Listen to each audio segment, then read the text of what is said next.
Hello and welcome. I'm Lorianne Lumby with Authentic Freedom Academy, and this is the message in place of our Friday spiritual service for Friday, December 18th.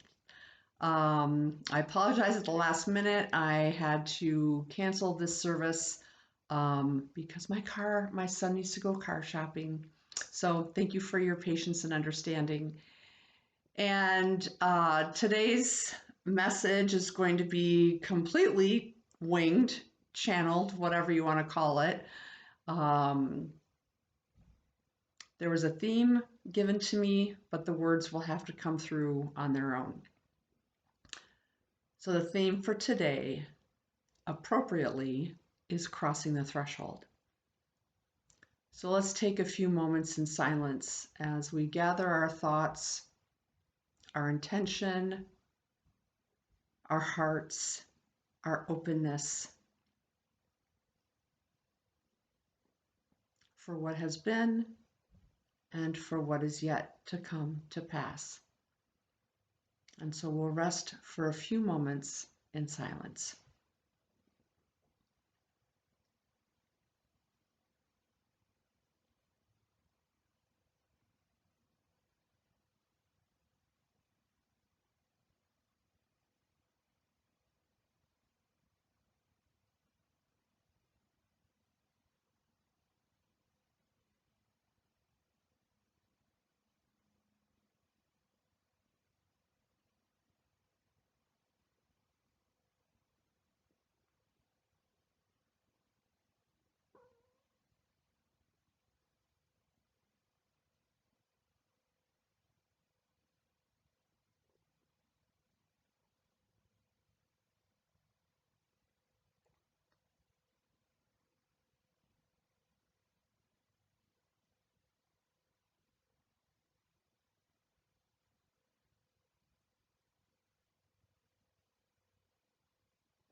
We Look with Uncertainty by Anne Hillman. We look with uncertainty beyond the old choices for clear-cut answers to a softer, more permeable aliveness, which is every moment at the brink of death. For something new is being born in us if we but let it. We stand at a new doorway awaiting that which comes, daring to be human creatures, vulnerable to the beauty of existence, learning how to love. We look with uncertainty beyond the old choices for clear-cut answers to a softer, more permeable aliveness, which is every moment at the brink of death. For something new is being born in us if we but let it. We stand at a new doorway awaiting that which comes, daring to be human creatures, vulnerable to the beauty of existence, learning to love.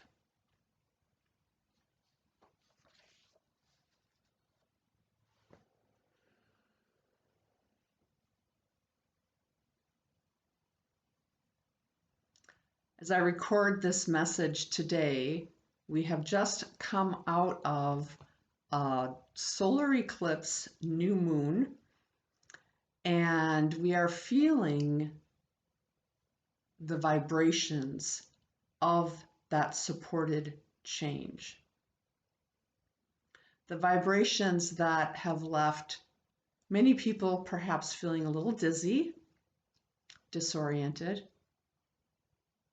maybe even sorrowful. All of this mixed with a sense of anxiety that might not be anxiety, but is in fact anticipation. We are coming upon the end of a year of great intensity. A year where the world has been halted as it was unprepared to deal with a global pandemic. Halted in not understanding this novel virus called COVID-19. It is a year that has been mixed with great anxiety, trepidation, and a profound sense of sorrow for all of the lives that have been lost. And we cannot take this loss of life for granted, for it provides the perfect example, the perfect magnitude of the death that we are all experiencing in the end of the world that we have known. This has been a year of chaos and massive separation and division. A division that has brought many of us to our knees, weeping enormous tears of sorrow for the human race.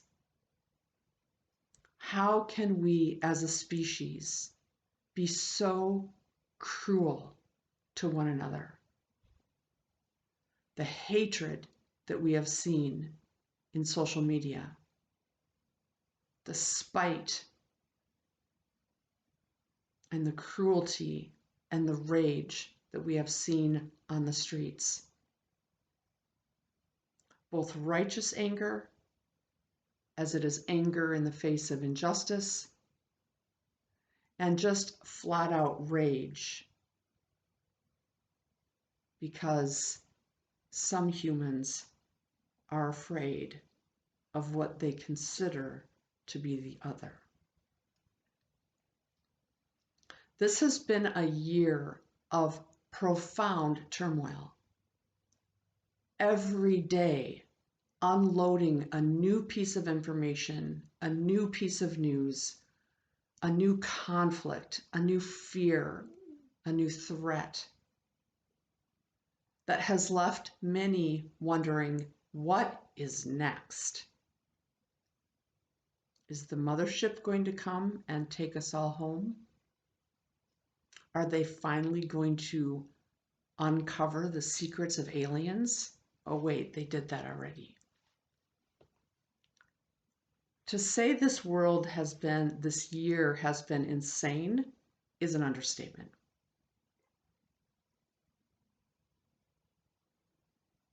And after almost 12 months of chaos, we are exhausted.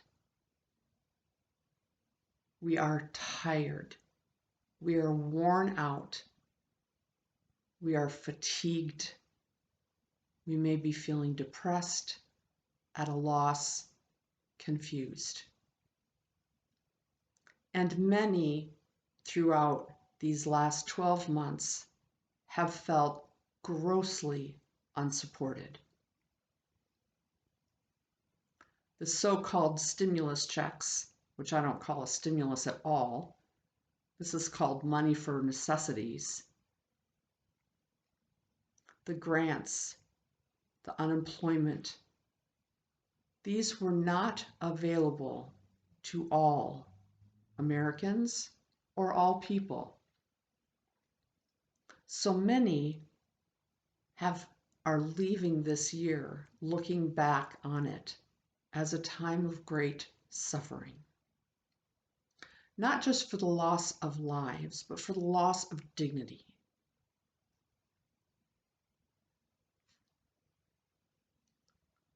All of this when we step back and look beyond the minute details. All of this is a microcosm for an even grander unfolding, or should I say unraveling, that has been happening in our world. This is an unraveling that has been taking place for the past many years, with many of us at the forefront playing the role of the way shower, or the guide, or the source of support. As the world that has been has attempted to shake itself free, and is doing so successfully by its own hand.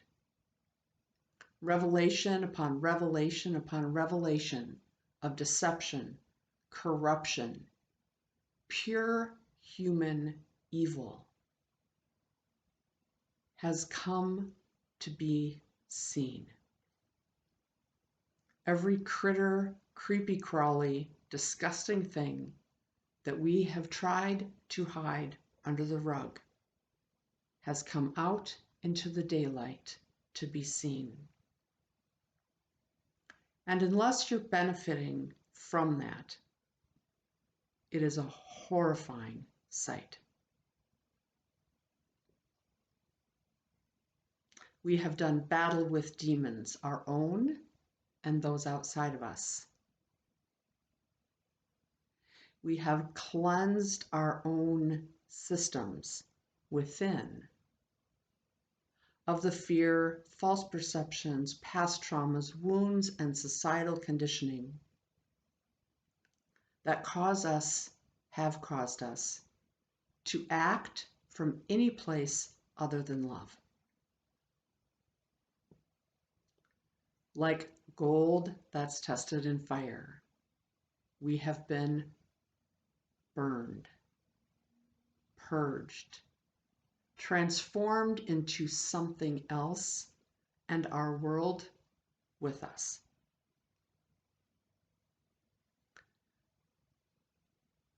Monday's eclipse was the beginning of a great wormhole.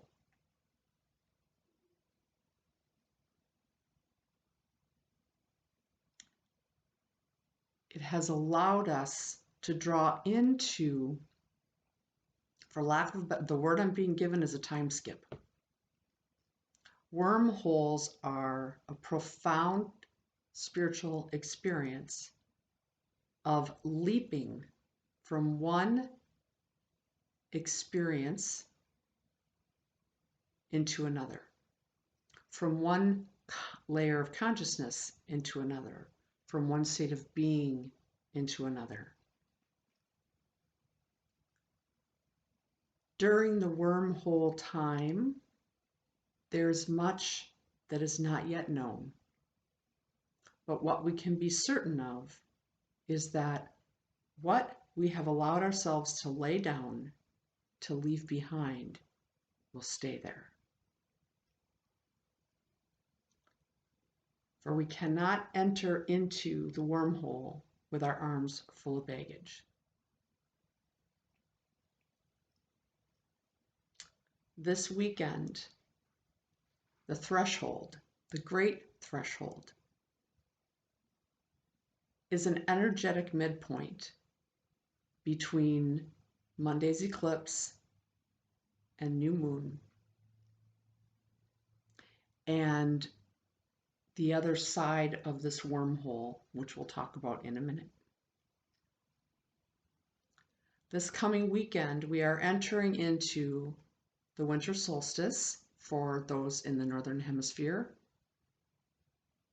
the summer solstice for those in the Southern Hemisphere. At the same time, we are going to be witnessing the great conjunction of Jupiter and Saturn. Jupiter, the great giant planet that represents expansion, new things, new opportunities, but mostly expansion. And Saturn, which in its lowest octave represents outside perceived authority, structures, institutions, things that we have known, laws and rules. In its highest octave, Saturn represents the inherent ability within every single human being to reason, discern, and exercise their own truth. Saturn represents the true source of authority, which is within. This transformation that we are moving through is providing us an opportunity to expand in freedom from where we have been. Not taking the old with us, not bringing these old systems that have long outlasted their usefulness, if they were ever useful. Leaving all of that behind to expand our true humanity, which is a species made of and for the purpose of love. That purpose of love we come to understand and know in the depths of our being. It is our truth. It is our guide. It is our inner authority. With Jupiter and Saturn coming together in the first, what they're calling it, Christmas star of 800 years, not only will we see a magnificent appearance in the heavens, we will also be witness to a great transformation, moving from constriction, oppression, persecution, fear, into love. Moving from an outside imposed perceived authority that has been inflicted on us by a system that is rooted in fear, power, and control, that is by its design hierarchical, with those at the top reaping the benefits on the backs of those underneath. This time of transition is going to flip that triangle.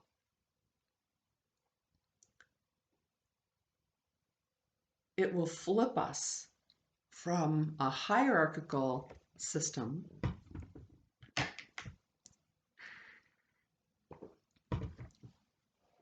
where directions come from the top down and are imposed,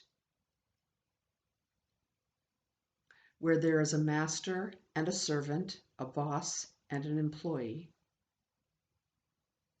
a parent and a child, a teacher and a student, a guru and their devotees. We are moving away from that top-down triangle to the inverted triangle, where the teacher is servant, where the guru is support, where the employer is companion and team and encourager, where guidance is not imposed, it is surfaced from within the whole. It is a bottom-up triangle. Those at the bottom supporting the growth and development and needs of those above. This is what we are moving into as we move through this threshold that has been gifted to us in this next 6-7 weeks. So this weekend, we stand at that threshold. And we are ultimately given a choice. To what world do we want to remain or belong? Because we have the very real choice to leave behind the world that is dying and to be a part of bringing forth something new.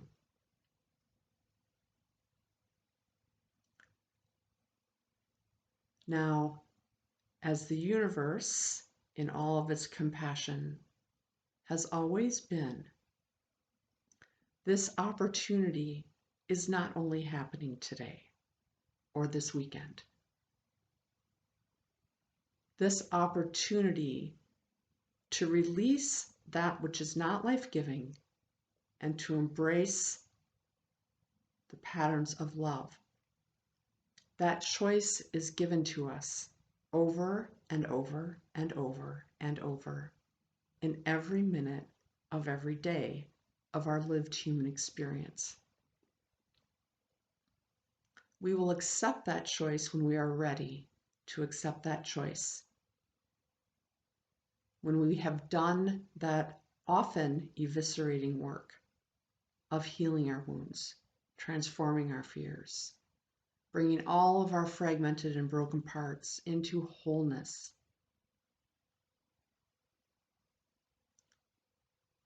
We are always given that opportunity. And at this time, the stars, the movement of the planets, are reflecting the support that we are always given for this choice. This choice has always been present, and it will always be present. So as we move through this gateway, as we decide if we're going to move across that threshold into the new world or not,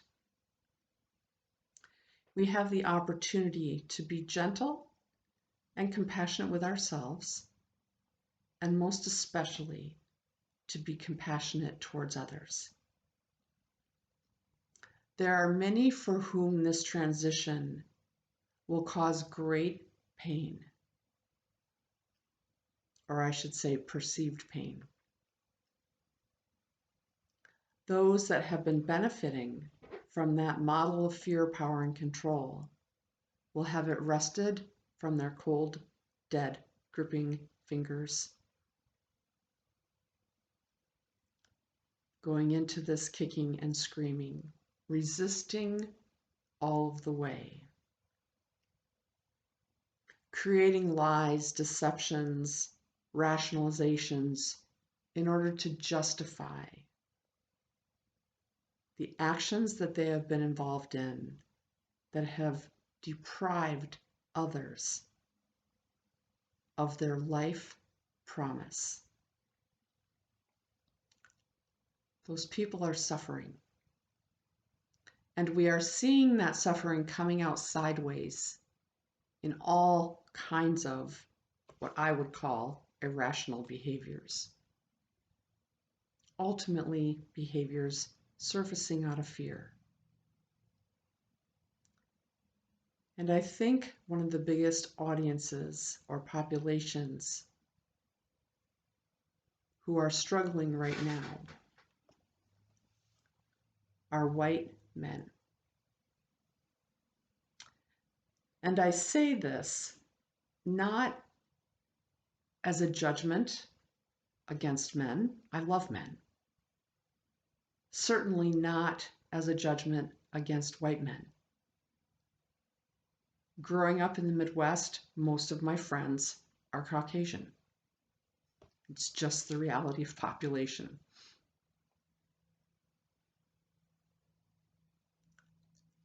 But having been a culture of white privilege, specifically white male privilege, men have struggled under this because it is a form of imprisonment. While there are benefits, perhaps, there have also been great struggles. The man code, for example, as I like to call it, the conditioning that has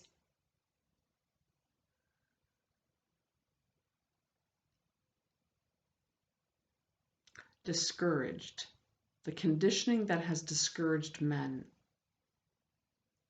from their feelings, from their emotions, from their pain. Get over it and move on, they're often told. Man up. Don't be a baby. These are all harmful, hurtful things that have been said to both women and men, but I think even more so to men, placing them in a position of having to shut down. But what I have been seeing happening more and more and more is men coming into experiences that are challenging what they were taught to believe, questioning the systems they've agreed to, but more importantly, really challenging them in some very painful ways. Men who are losing their perceived power. Men whose livelihood, the job or the task through which they came to be known, the ways in which they have gotten their identity, though maybe not their true identity. And the frustrations they have felt in not feeling free to be their whole and complete self. As we move through this gateway, again, those who are ready will move through it smoothly, gently, unhindered. There will be those who might be coming dragged quickly, or being dragged kicking and screaming. And there are many who will mourn the pieces that have to be left behind in order for them to make this transition. So as a species, as a culture, we are invited to have great compassion and love for each other, no matter what seems to be coming out of our mouths or out of our actions. It is easy to judge the actions of another based on the actions themselves or the words they use. But at the heart of every single non-loving action is a human being in fear.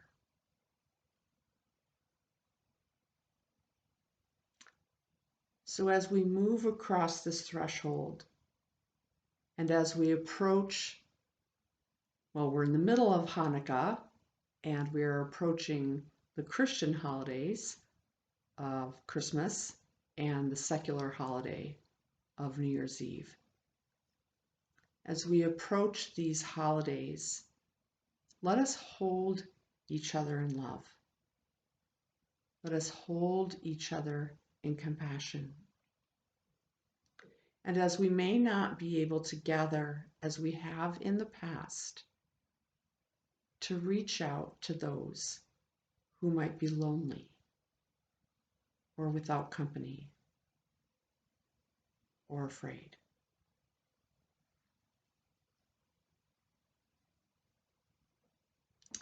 The final thing I want to say in today's message is the light that is on the other side of this wormhole. As the sun enters Aquarius on January 22nd and 23rd, we are being told that this is the official age of Aquarius. The time that has been prophesied for many years. It's the theme that has guided my life and the mantra that has carried me throughout all of these years.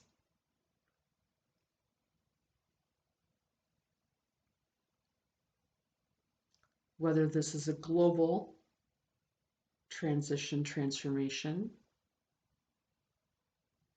or a transition that is unique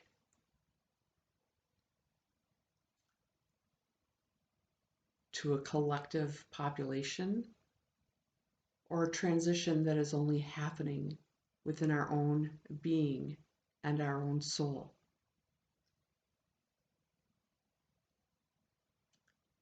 Whether it is defined for all or a choice that we make, we have the opportunity to be harmony and understanding, peace and love, joy and compassion. Have a great holiday season, a fantastic threshold crossing, and I will look forward to seeing you all after the first of the year.